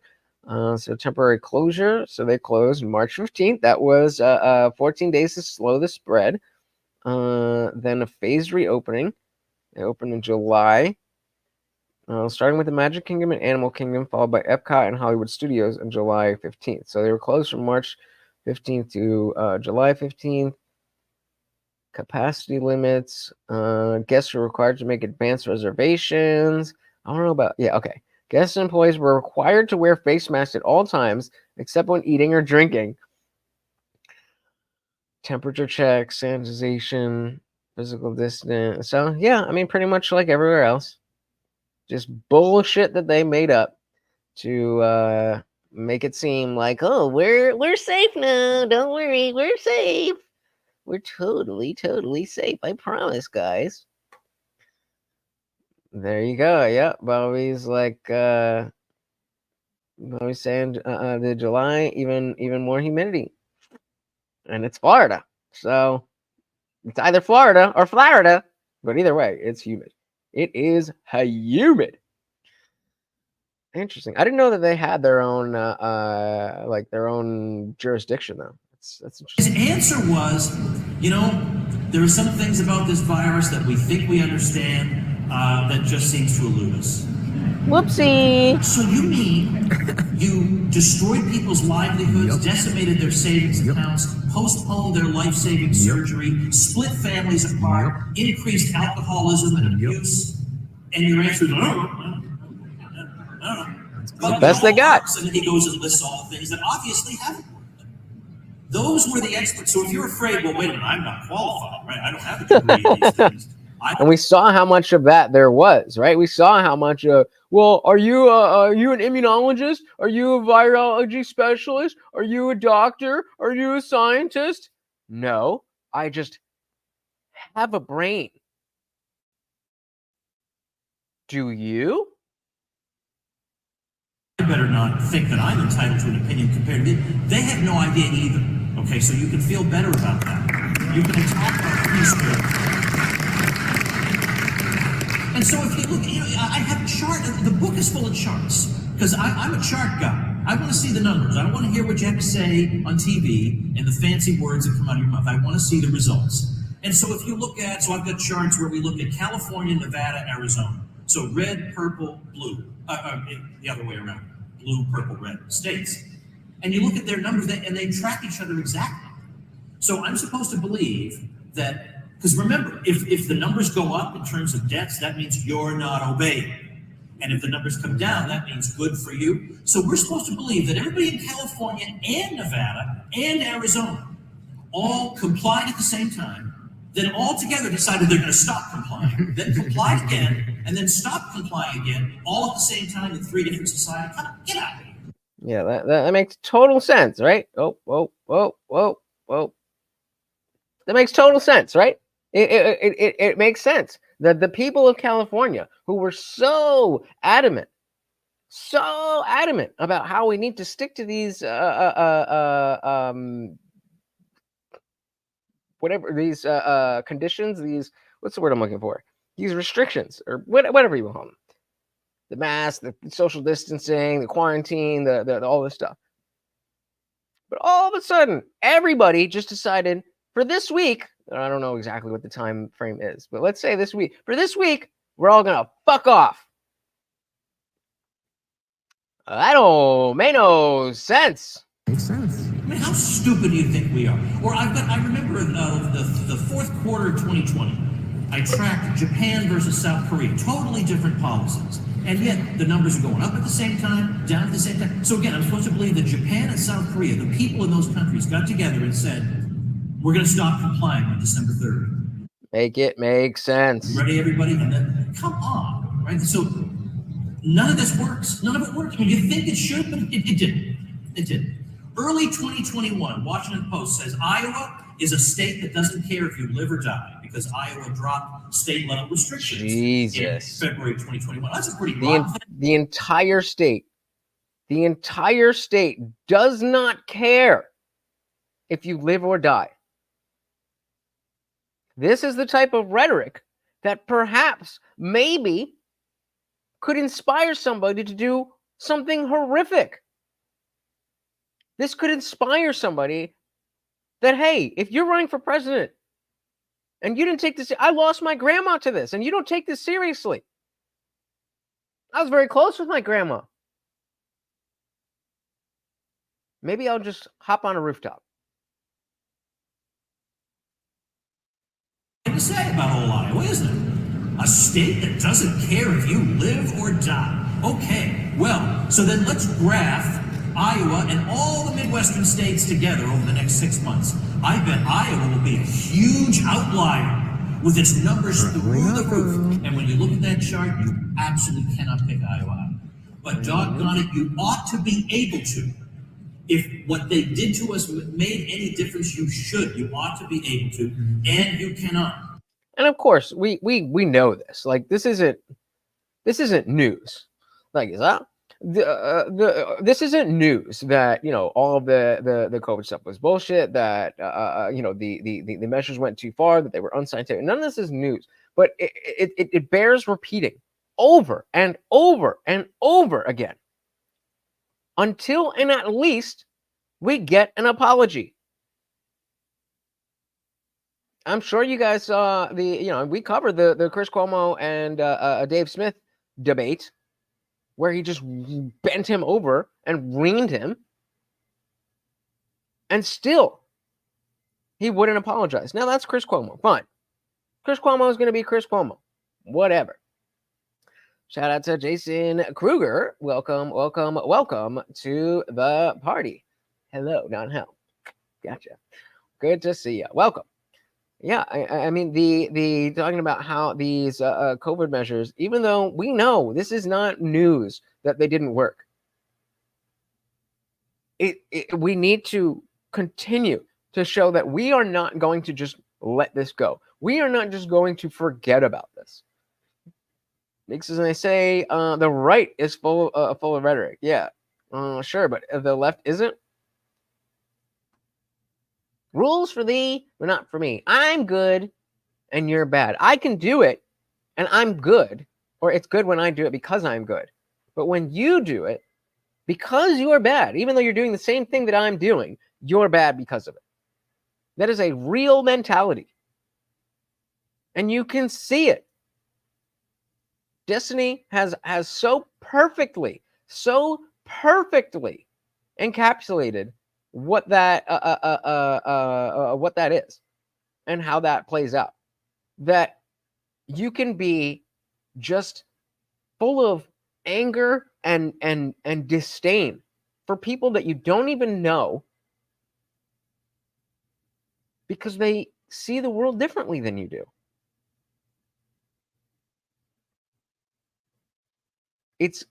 It's dangerous, and it's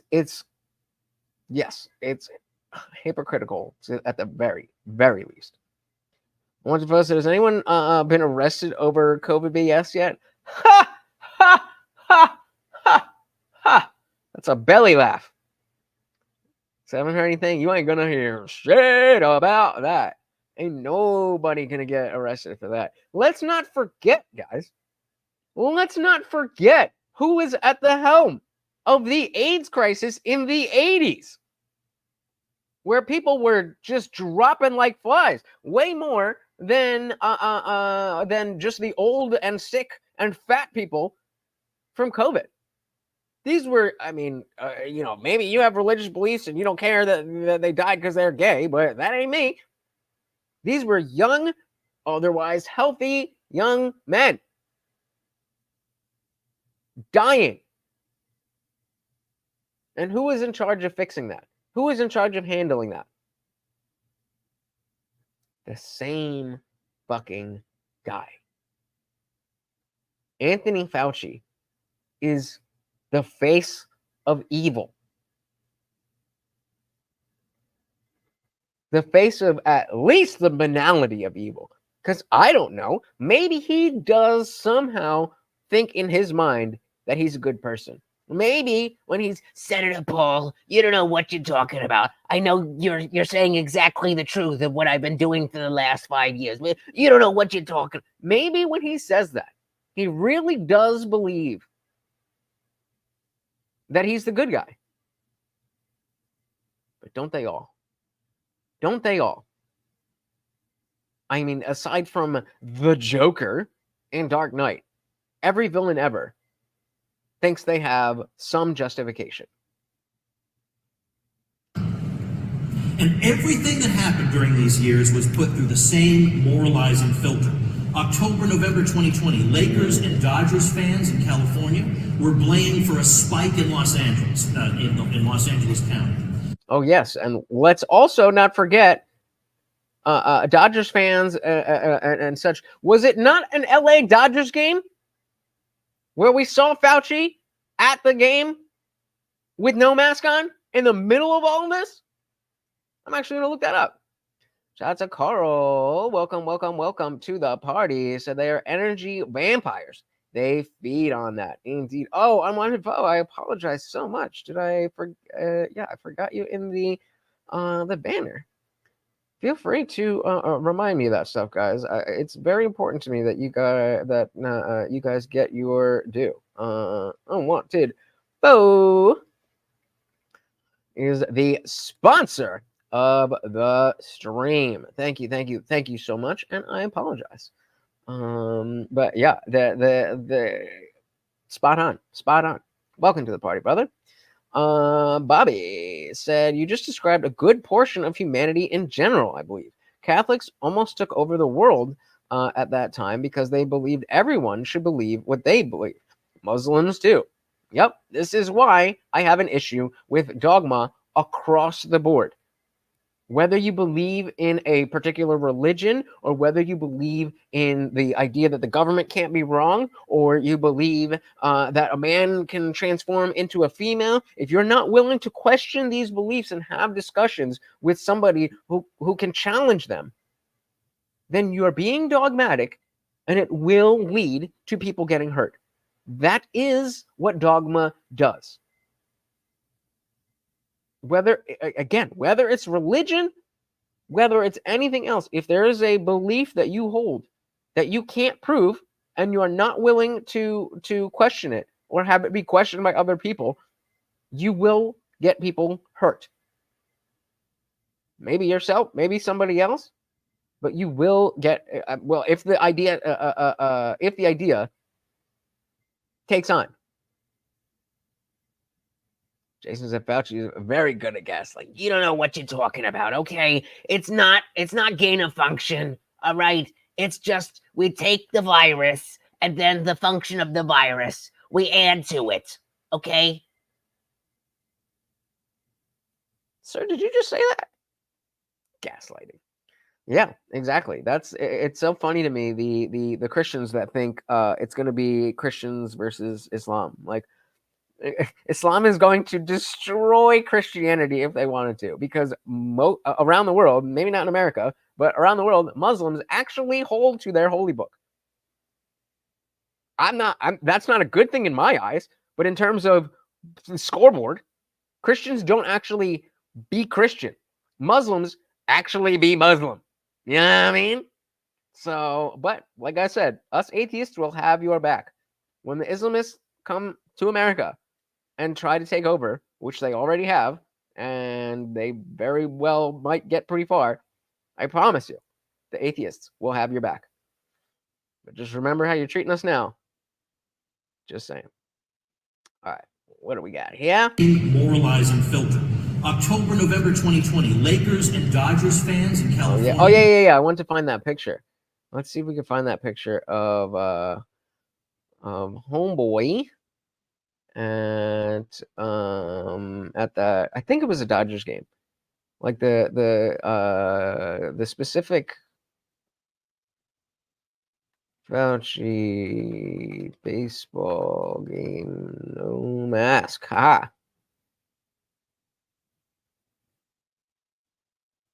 Was it a Dodgers game? I thought it was a Dodgers game. Oh, it was okay, Washington Nationals. So it wasn't that, but still, I mean, y'all remember? Is this it? I hate how they put videos that are not okay. Oh, that's not. Point out one of those people is your wife. There's a photo of you sitting in the stands with two people. You're not wearing a mask. You're not social distancing. We should point out one of those people is your wife. What about the other person? The other person, a very close friend of mine. And John, I understand. I think this is sort of mischievous with this thing going around. I had my mask around my chin. I had taken it down. I was totally dehydrated, and I was drinking water. And of course, notice the death toll. That, of course, that was very, very, very, very specifically and explicitly put there to fearmonger. Trying to rehydrate myself. And by the way, I was negative COVID literally the day before.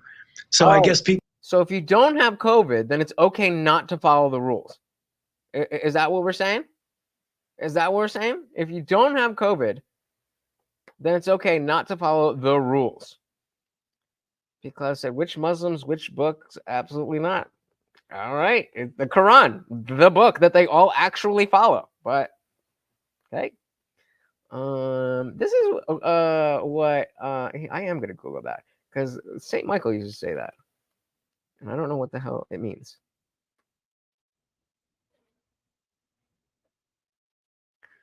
Banshabazi is a practice in which some men buy and keep adolescent boys for entertainment and sex. There's a custom in Afghanistan and in historical Turkestan. It often involves sexual slavery and child. What in the fuck? What? How is this relevant? How is this relevant? Anyway, Bobby said, I fell for Fauci. Also, I wasn't going to follow his advice because I don't trust politicians, but I believed him. And I think I would have been that person, just a few years earlier, because that's how I got to a place where I felt like I had to vote for Hillary Clinton. P-Class said the world is just as divided as ours. Yep. Indeed. Maybe not in America, but in Islamic countries, they absolutely do. Like I said, that's happening. Shout out to Melted Mind Media. Welcome to the party. Because I know what that is, I know what they do, but there are countries like Yemen being torn by 3 different groups while regular folks die. Okay, fair enough. People want to make a big of that. I wear negative COVID literally the day before. So I guess people want to make a big of that. I wear a mask all the time when I'm outside, to pull it down, to take some sips of water and put it back up again. Oh, some water, eh? So you said there was water. I see a phone in your hand. I see you laughing and talking. I don't see you drinking the water that's right here. So a lie detector determined that was a lie. You are lying about lying about lying. He can't stop. He can't stop. Day before. So I guess people want to make a big of that. I wear a mask all the time when I'm outside, to pull it down, to take some sips of water and put it back up again. I guess if people want to make something about that, they can. But to me, I think that's just mischievous, John. Hi, Violet Affleck, Los Angeles resident, first-time voter. I'm 18. I contracted a post-viral condition in 2019. I'm okay now, but I saw firsthand that medicine does not always have answers to the consequences of even minor viruses. The COVID-19 pandemic has thrown that into sharper relief. 1 in 10 infections leads to long COVID, which is a devastating neurological cardiovascular illness that can take away people's ability to work, move, see, and even think, stands to exacerbate our homelessness crisis, as well as the suffering of many people in our city. It hits communities of color, disabled people, elderly people, trans people, women, and anyone in a public-facing essential job the hardest. To confront the long COVID crisis, I demand masks. Oh, this is a different video. I'm like, what? How did we get from Fauci talking about that to this girl? But yeah, so so exactly what Tom Woods is talking about, that people at baseball games were shamed for the entire area, the entire state of their numbers going up. They were blamed because they weren't wearing masks or they weren't requiring it or whatever. And he himself not only did that, went to a game, pulled his mask down, but then when asked about it, he lied about it. Give me one good reason to trust him. Give me one. Just one. Oh, you can't? Were blamed for a spike in Los Angeles, in Los Angeles County. But that same spike also occurred in San Diego. And in case you don't know anything about... Okay, so it was the county. So they're saying that people at a baseball game were responsible for the entire county. In California, were blamed for a spike in Los Angeles, in Los Angeles County. But that same spike also occurred in San Diego. And in case you don't know anything about California sports, I can assure you, people in San Diego were not out cheering for the Dodgers. We can never probably fully calculate the effects on society of these radical interventions. And some of them, the way they pitted family members against each other, ruined friendships, can't be quantified at all. I mean, how many of you, between family and friends, How many of you have people who just won't be in your life anymore because you had a different opinion, because you were genuinely not some puffed out puffing out your chest thing of I'm a badass and whatever, but you were legitimately fearful for what the government might do, and because of that, people decided that you're a bad person. I don't know about you guys,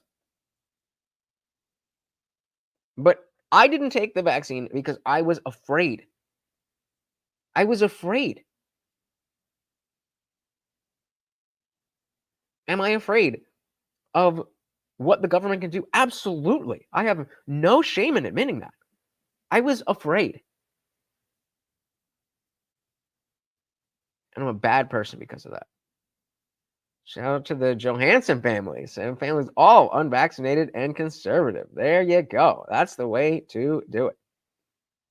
Countries where 2 years went by with no education of any kind, not just the online, no education for 2 years. In Myanmar, we heard about people resorting to eating snakes and rats. What was done to Africa was a crime against humanity. Yeah, and that's exactly what who is this right here? That's what exactly what Jason's talking about. Lockdown created social cannibalism. That I mean, in so many different ways, the culture of society that we had crumbled. It crumbled, and so much of this online world stuff like the trans whatever, it was allowed to blow up because everybody was just only online.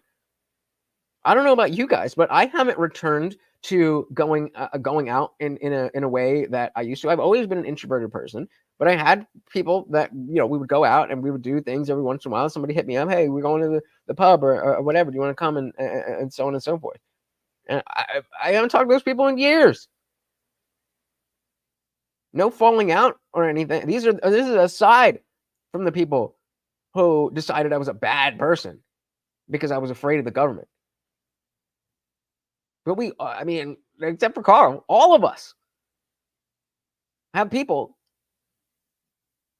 who will forever think differently because of what they told them to think. There's a leftist author named Toby Green who wrote a great book called The COVID Consensus about these policies as being crimes against humanity.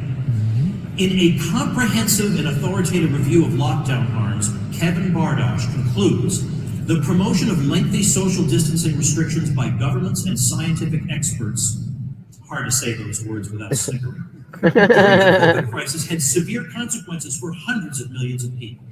Many original predictions are broadly supported by the cumulative research data. A rise in non-COVID excess mortality, mental health deterioration, child abuse and domestic violence, widening global inequality, large increases in debt, food insecurity, lost educational opportunities, unhealthy lifestyle behaviors, increased loneliness and social polarization, democratic backsliding and human rights violation. Or, as Jason put it, social cannibalism. The pandemic response leaves behind a legacy of poverty, mental health illness, learning loss, debt, food insecurity, social polarization, and more.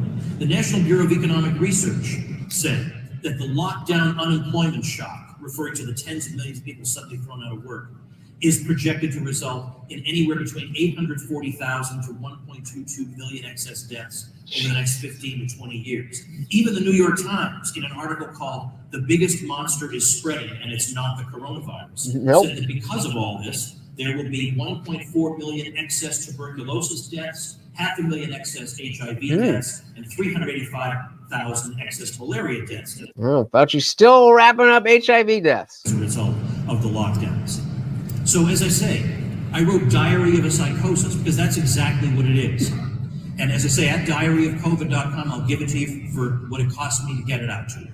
But no, we will not and cannot shut up and move on because we owe it to the cause of liberty and to mankind to keep on speaking. All right. So that was Tom Woods at FreedomFest. So I think what we'll do is maybe over the weekend I have another video and we'll take the time to go through that on Sunday. or Saturday, Sunday, whenever I do that. It's called Growing Up. What's called Growing Up? What is that response here? I'm not sure. What you mean, losing people like that? I mean, there's a difference between the fact that you just grow apart from people and people who that's a different thing than what I'm talking about. Because yes, I'm 34 years old. There was a period where I was going out and partying, and then I grew out of that. That's not what I'm talking about. You still have I mean, I don't know about you. I don't know what your age is, but you still have friends in your 30s. Nick said, I was afraid too. I also was able to stay fairly secluded, so I didn't feel like I was putting people at risk. Well, I wasn't necessarily so afraid of the virus. I mean, yes, I accepted that it was a thing that could kill people, that it was real. I didn't ever necessarily think that it was completely faked, but the notion of injecting something into your body, that's what scared me. That's what scared me. Not getting sick or anything. You get sick, you get sick. For most people, you got sick and then you get better.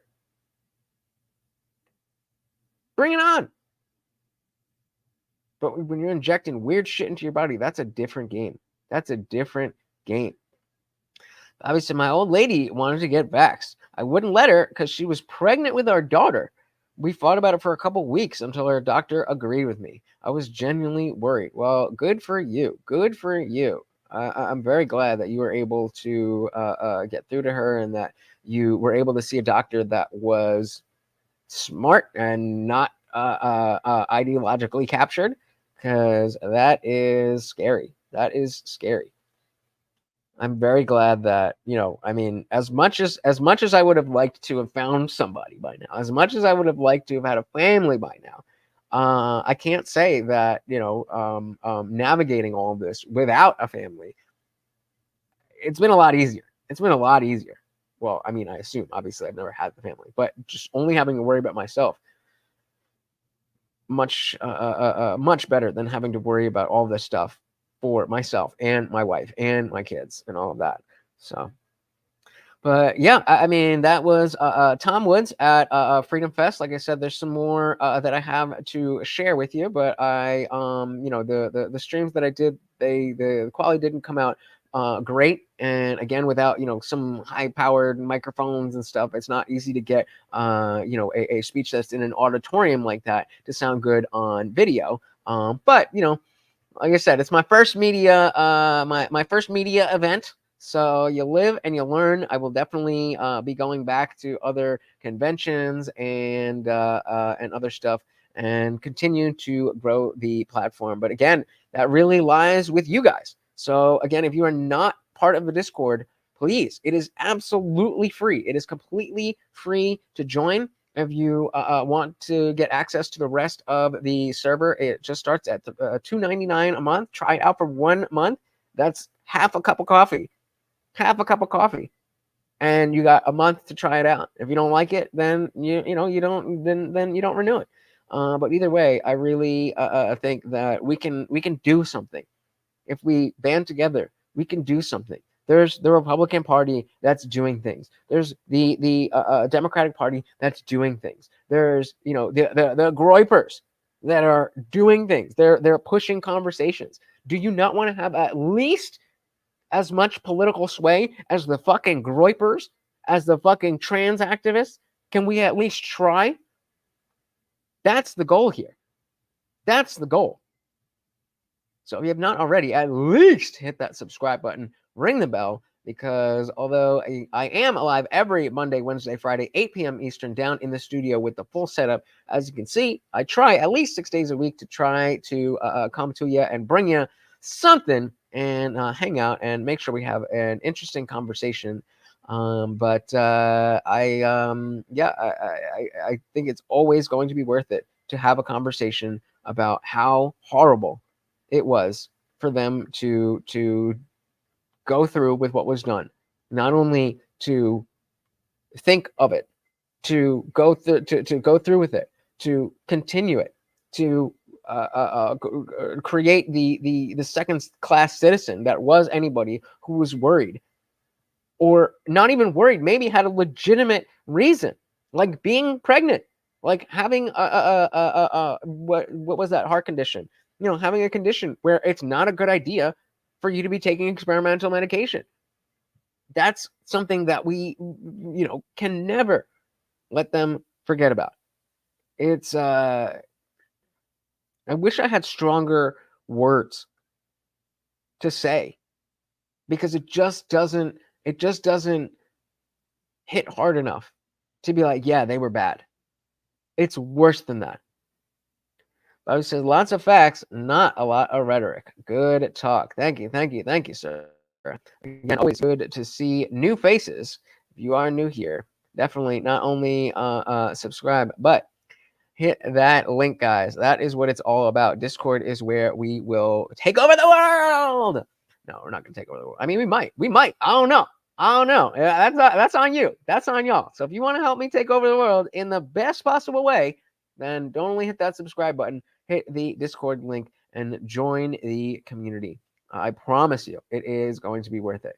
But thank you so very, very, very much for hanging out with me. Big shout out to our to Sarah Marie with the super chat, however much that is. Either way, I very much appreciate it. And of course, our sponsor of the stream, Unwanted Foe. Thank you so very, very much.